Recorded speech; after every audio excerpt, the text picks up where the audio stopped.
사도신경으로 신앙 고백 드리겠습니다. 전능하사 천지를 만드신 하나님 아버지를 내가 믿사오며 그 외아들 우리 주 예수 그리스도를 믿사오니 이는 성령으로 잉태하사 동정녀 마리아에게 나시고 본디오 빌라도에게 고난을 받으사 십자가에 못 박혀 죽으시고 장사한 지 사흘 만에 죽은 자 가운데서 다시 살아나시며 하늘에 오르사 전능하신 하나님 우편에 앉아 계시다가 저리로서 산자와 죽은 자를 심판하러 오시리라.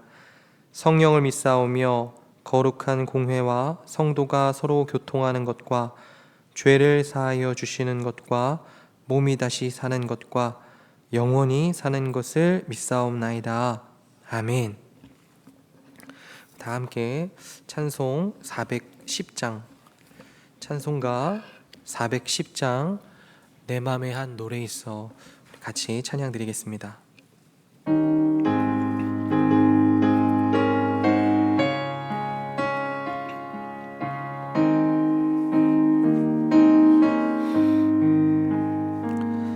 내 맘에 한 노래 있어 나 즐겁게 늘 부르네. 이 노래를 부를 때에 큰 평화 임하도다. 평화 평화 하나님 주신 선물 그 놀라운 주의 평화 하나님 선물일세. 주 십자가 지심으로 날 구원해 주셨으며 주 예수님 고난받아 나 평화 누리도다. 평화 평화 하나님 주신 선물 그 놀라운 주의 평화 하나님 선물일세. 나 주님께 영광 돌려 참 평화가 넘치도다. 주 하나님 은혜로서 이 평화 누리도다. 평화 평화 하나님 주신 선물 그 놀라운 주의 평화 하나님 선물일세. 이 평화를 얻으려고 주 앞으로 나아갈 때 주 예수님 우리에게 이 평화 주시도다. 평화 평화 하나님 주신 선물 그 놀라운 주의 평화 하나님 선물일세. 아멘. 오늘 아침에 같이 볼 하나님 말씀은 예레미야 12장 7절로부터 17절까지 말씀입니다. 예레미야 12장 7절로부터 17절까지 말씀, 제가 가진 성경 구약 1070페이지 있습니다. 예레미야 12장 7절부터 17절까지 말씀 제가 봉독하도록 하겠습니다. 내가 내 집을 버리며 내 소유를 내던져 내 마음으로 사랑하는 것을 그 원수의 손에 넘겼나니 내 소유가 숲속의 사자같이 되어서 나를 향하여 그 소리를 내므로 내가 그를 미워하였음이로라. 내 소유가 내게 대하여는 문이 있는 매가 아니냐? 매들이 그것을 애워싸지 아니하느냐? 너희는 가서 들짐승들을 모아다가 그것을 삼키게 하라. 많은 목자가 내 포도원을 헐며 내 몫을 짓밟아서 내가 기뻐하는 땅을 황무지로 만들었도다. 그들이 이를 황폐하게 하였으므로 그 황무지가 나를 향하여 슬퍼하는도다. 온 땅이 황폐함은 이를 마음에 두는 자가 없음이로다. 파괴하는 자들이 광야의 모든 벗은 산 위에 이르렀고 여호와의 칼이 땅 이 끝에서 저 끝까지 삼키니 모든 육체가 평안하지 못하도다. 무리가 밀을 심어도 가시를 거두며 수고하여도 소득이 없은즉 그 소산으로 말미암아 스스로 수치를 당하리니 이는 여호와의 분노로 말미암음이니라. 내가 내 백성 이스라엘에게 기업으로 준 소유에 손을 대는 나의 모든 악한 이웃에 대하여 여호와께서 이와 같이 말씀하시니라. 보라, 내가 그들을 그 땅에서 뽑아버리겠고 유다 집을 그들 가운데서 뽑아내리라. 내가 그들을 뽑아낸 후에 내가 돌이켜 그들을 불쌍히 여겨서 각 사람을 그들의 기업으로 각 사람을 그 땅으로 다시 인도하리니 그들이 내 백성의 도를 부지런히 배우며 살아있는 여호와라는 내 이름으로 맹세하기를 자기들이 내 백성을 가르쳐 바알로 맹세하게 한 것 같이 하면 그들이 내 백성 가운데 세움을 입으려니와 그들이 순종하지 아니하면 내가 반드시 그 나라를 뽑아 멸하리라. 여호와의 말씀이니라. 아멘. 오늘 우리들이 읽은 본문은 이스라엘을 향한 하나님의 탄식으로 시작됩니다. 먼저 7절과 8절을 한번 보시면 내가 내 집을 버리며 내 소유를 내던져 내 마음으로 사랑하는 것을 그 원수의 손에 넘겼나니 내 소유가 숲속의 사자같이 되어서 나를 향하여 그 소리를 내므로 내가 그를 미워하였음이로라. 이렇게 얘기하죠. 우리는 여기서 한 가지 특색을 알 수가 있습니다.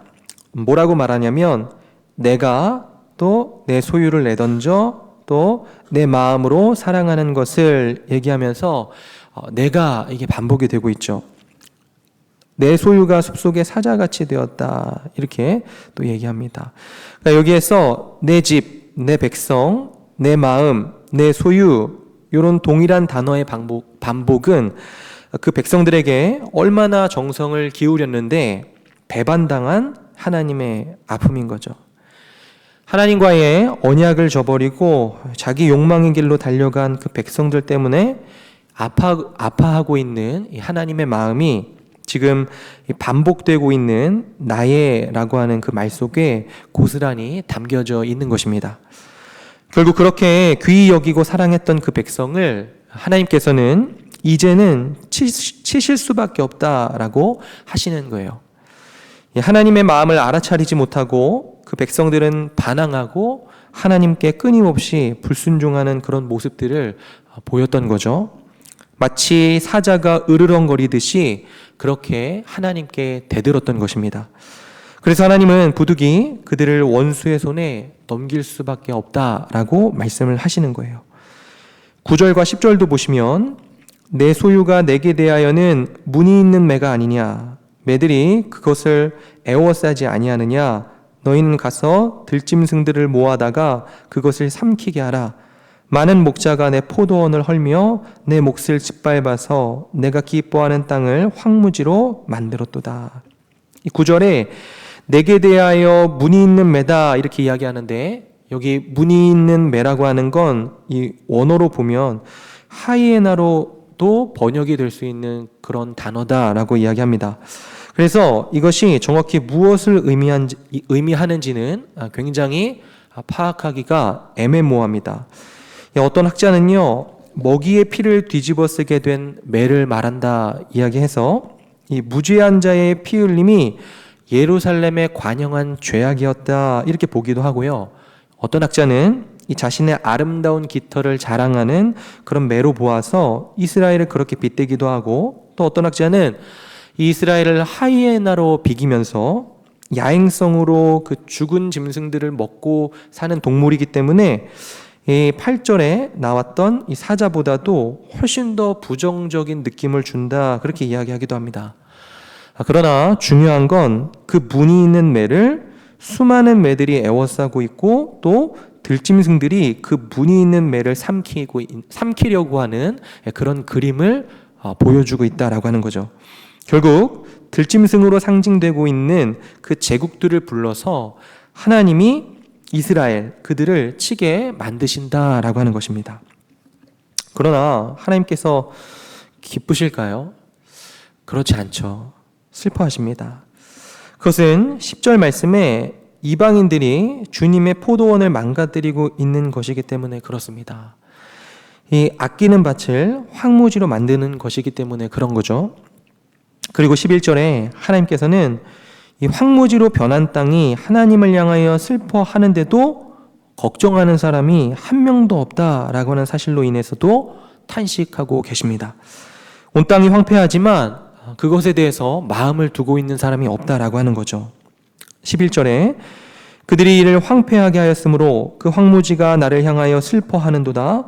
온 땅이 황폐함은 이를 마음에 두는 자가 없음이로다. 그리고 이 때문에 파괴하는 모든 사람들이 모든 언덕을 넘어서 몰려오고 여호와의 칼, 곧 이방 군대가 이 땅끝까지 휩쓸기 때문에 이 땅에 평온함이 없는 그러한 세상이 올 것이다 그렇게 이야기하고 있습니다. 사람들이 아무리 밀을 심어 보아도 소득이 없을 것이다 이야기하죠. 그것은 하나님의 분노 때문에 그런 것입니다. 12절과 13절이죠. 파괴하는 자들이 광야의 모든 벗은 산 위에 이르렀고 여호와의 칼이 땅 이 끝에서 저 끝까지 삼키니 모든 육체가 평안하지 못하도다. 무리가 밀을 심어도 가시를 거두며 수고하여도 소득이 없은즉 그 소산으로 말미암아 스스로 수치를 당하리니 이는 여호와의 분노로 말미암음이니라. 사랑하는 성도 여러분, 우리들이 여기에서 절실하게 느껴야 되는 건 뭐냐면 7절부터 이야기하는 내 백성, 내 소유, 이러한 말들 속에 담겨있는 아픔입니다. 나의 것인데 쳐야만 하는 아픔, 하나님의 아픔인 거죠. 예전에 어떤 교회 청년 한 명이 이런 간증을 했답니다. 그 청년이 청소년 시절에 일탈 행위를 하면서 방황하고 있었습니다. 그 청년의 아버지가 여러 차례 타일렀지만 말을 듣지 않았답니다. 그런데 어느 날 자기를 그렇게 사랑하는 아버지가 그렇게 살면 안 된다 이야기하면서 회초리를 들었습니다. 그리고 종아리를 맞았어요. 청년은요 분했습니다. 그렇게 나를 아껴주던 아버지가 자기 자신을 매로 징계한다라고 하는 걸 굉장히 분해하면서 방에 들어갔는데 막 눈물이 흘렀대요. 그러다가 어쩌다 잠이 들었습니다. 그런데 조금 시간이 지난 뒤에 잠에서 깨서 이제 화장실에 가려고 나왔는데 늦은 시간인데 아버지가 소파에 앉아서 흐느끼고 있는 걸 봤다라고 그랬어요. 그 청년의 이야기입니다. 그걸 보는 순간 그 청년이 아버지의 마음을 알았다 그랬습니다. 아무 말도 안 하고 다시 방으로 들어갔지만 그 다음부터는 다시는 그렇게 살 수가 없었다 이야기합니다. 왜냐하면 이 자식의 종아리를 때리고 나서 그것 때문에 마음 아파하시는 그 아버지의 마음을 아는 순간 더 이상 그럴 수가 없었다라고 하는 거죠. 방황을 그쳤다라고 하는 겁니다. 주 안에 사랑하는 성도 여러분, 신앙이란 어떤 걸까요? 하나님의 그 아픔 마음, 그 마음 아픔을 알아차리는 것. 그래서 더 이상 그분의 마음을 아프지 않게 하는 것입니다. 그런 점에서 우리들의 신앙은요, 하나님을 알아가는 신앙입니다. 그러므로 사랑하는 성도 여러분, 오늘도 하나님의 마음을 더 잘 알아가시기를 바랍니다. 그리함으로 처음 맺으셨던 하나님과의 그 관계가 더욱더 깊어지시는 오늘 하루로 사시기를 주님의 이름으로 축원드립니다. 우리들의 신앙이라 함은요, 궁극적으로 하나님을 추구하고 알아가야 하는 것이다 라고 하는 거예요. 이제 14절로부터 17절까지를 보면 하나님의 백성을 징계하기 위해서 부름을 받았던 이웃 백성들, 그 강성한 나라에 보내는 하나님의 경고의 말씀이 등장합니다. 14절부터 17절까지 한번 빠르게 보겠습니다. 내가 내 백성 이스라엘에게 기업으로 준 소유에 손을 대는 나의 모든 악한 이웃에 대하여 여호와께서 이와 같이 말씀하시느니라. 보라, 내가 그들을 그 땅에서 뽑아버리겠고 유다 집을 그들 가운데서 뽑아내리라. 내가 그들을 뽑아낸 후에 내가 돌이켜 그들을 불쌍히 여겨서 각 사람을 그들의 기업으로 각 사람을 그 땅으로 다시 인도하리니 그들이 내 백성의 도를 부지런히 배우며 살아있는 여호와라는 내 이름으로 맹세하기를 자기들이 내 백성을 가리켜 바알로 맹세하게 한 것 같이 하면 그들이 내 백성 가운데에 세움을 입으려니와 그들이 순종하지 아니하면 내가 반드시 그 나라를 뽑으리라. 뽑아 멸하리라. 여호와의 말씀이니라. 이방 나라들은요, 이 하나님의 손에 붙들린 채찍입니다. 그렇기 때문에 과도하면 안 되는 거죠. 그런데 언제나 이 폭력이라는 것은 과도합니다. 그게 자기의 힘인 줄 아는 거죠. 그래서 하나님께서는 그들에 대해서 경고하시는 겁니다. 결국은 그들이 자기들의 땅에서 쫓겨날 때가 온다라고 하는 거예요. 하나님께서 그들에게 잡혀갔던 그 백성들 이스라엘을 그 땅에서 다시 데려오게 될 것이다. 그렇게 예레미야는 이야기하고 있습니다. 사람들은 언제나 힘을 가지면 그 힘을 발휘하고 싶어 하죠. 그래서 높은 자리에 올라가면 낮은 사람들의 처지가 잘 보이지 않습니다. 내가 압도적인 힘을 가지면 내가 걸어가는 그 길에 짓밟히고 있는 사람들이 안 보이는 거죠. 그리고 이것이 불행입니다. 자기 힘에 도취되어 있는 사람들은요, 결국은 하나님을 적으로 돌리는 사람들이에요. 하나님은 그 백성을 치시지만 그게 적정한 한도를 넘어갈 때 하나님은 매로 삼았던 그들을 징계하신다. 그렇게 말씀하고 계십니다. 그러나 동시에 만약 그들이 돌이켜서 하나님의 위대하심을 알고 그분의 말씀을 배우려고 한다면 그들 역시 하나님께서는 품어주실 것이다. 그렇게도 말씀하고 계세요. 이것이 은혜죠. 비록 이방의 민족이라 하더라도 그들이 하나님의 뜻 안에서 살아가려고 한다면 너희들은 안 된다. 그렇게 말씀하지 않으시고 내치지 않고 품어 안으신다라고 하는 것입니다. 그러나 복종하지 않는다고 한다면 그들은 뿌리째 뽑혀서 그 민족은 멸망당할 것이에요. 그리고 바로 그때가 이스라엘 백성들이 회복되는 때다. 그렇게 말씀하고 계십니다. 사랑하는 성도 여러분, 우리들은 여기에서 하나님께서 징계하신 것이 징계 자체가 목적이 아니라 그 징계를 통하여 그 백성들이 깨닫고 새로운 사람이 되도록 하기 위한 것이라는 사실을 발견해야 됩니다. 당신의 백성들을 향한 하나님의 심판이 어떤 목적을 가지고 있는지 우리들은 보아야 되는 거죠. 심판이라고 하는 형태로 다가오지만 하나님의 큰 구원의 계획 속에 포함되어 있는 것이다 라고 하는 겁니다. 말하자면 우리들에게 주어지는 고난, 우리들에게 주어지는 고통스러운 삶의 모든 환경들은 하나님께서 구원을 이루어가는 큰 목적 가운데 일부 수단이다 라고 하는 것을 알게 되는 거죠. 주 안에 사랑하는 성도 여러분, 오늘 우리들이 사는 삶은요, 하나님께서 주관하시는 역사 가운데 있습니다. 하나님은 역사의 주인이시죠. 그리고 그 역사의 주인이신 그분이 당신의 백성인 우리들을 향해서 갖고 계신 마음을 바라보시기를 바랍니다. 오늘도 우리들이 해야 할 일은 그분의 마음을 또 그분을 더 아는 것에 있습니다. 그리고 그분을 알아갈 때 우리의 모든 삶의 여정들은요, 신기하게도 자연스럽게 바뀌게 될 것입니다. 그분의 마음, 그분을 아는 것이 중요합니다. 오늘도 주 안에서 주님과의 친밀함을 더해가시는 모든 성도님들과 저의 삶이 되기를 주님의 이름으로 축원드립니다. 기도하겠습니다. 사랑과 은혜가 풍성하신 아버지 하나님, 오늘도 우리에게 말씀하여 주시니 감사합니다. 오늘 이 아침에 내 백성, 내 소유, 내 마음으로 사랑하는 것이라 말씀하시는 우리 주님께서 당신의 백성을 얼마나 사랑하시는지 우리들로 하여금 알게 하여 주옵소서. 그리고 주님의 그 사랑 속에서 주님의 마음을 알며 살아가는 오늘이 되게 하여 주옵소서. 하나님께서 우리를 얼마나 아파하셨고 얼마나 돌아오기를 원하셨으며, 그리고 이제는 주 안에 있는 우리들이 하나님께 얼마나 기쁨이 되고 또 하나님이 얼마나 사랑하시는지 우리들이 그 사실을 기억하며 오늘도 주의 길로 행하는 하루가 되게 하여 주옵소서. 주님께 오늘 하루를 의탁드리며 감사드리며 우리 주 예수 그리스도 이름으로 기도드리옵나이다. 아멘. 하늘에 계신 우리 아버지여, 이름이 거룩히 여김을 받으시오며 나라가 임하옵시며 뜻이 하늘에서 이루어진 것 같이 땅에서도 이루어지이다.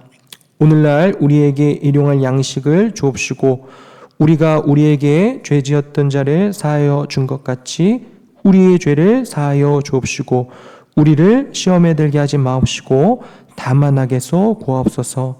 대개 나라와 권세와 영광이 아버지께 영원히 있사옵나이다. 아멘. 우리 세 가지 기도 제목 놓고 같이 기도하겠습니다. 첫 번째입니다. 우리를 향한 하나님의 마음을 알아감으로 주님과의 친밀감을 더해가는 하루가 되게 하여 주옵소서. 두 번째입니다. 역사의 주인이신 하나님의 주되심을 기억하며 내가 주인 된 삶이 아닌 하나님이 주인 되신 삶을 살아가게 하옵소서. 마지막입니다. 어려움 중에 있는 성도들을 돌아보사 소망 중에 인내하는 마음을 허락하시고 치유와 회복과 구원을 베풀어 주옵소서. 우리 세 가지 기도 제목 놓고 같이 기도하신 후에 개인 기도 제목으로 기도하시다가 자유롭게 돌아가시면 되겠습니다. 기도하겠습니다.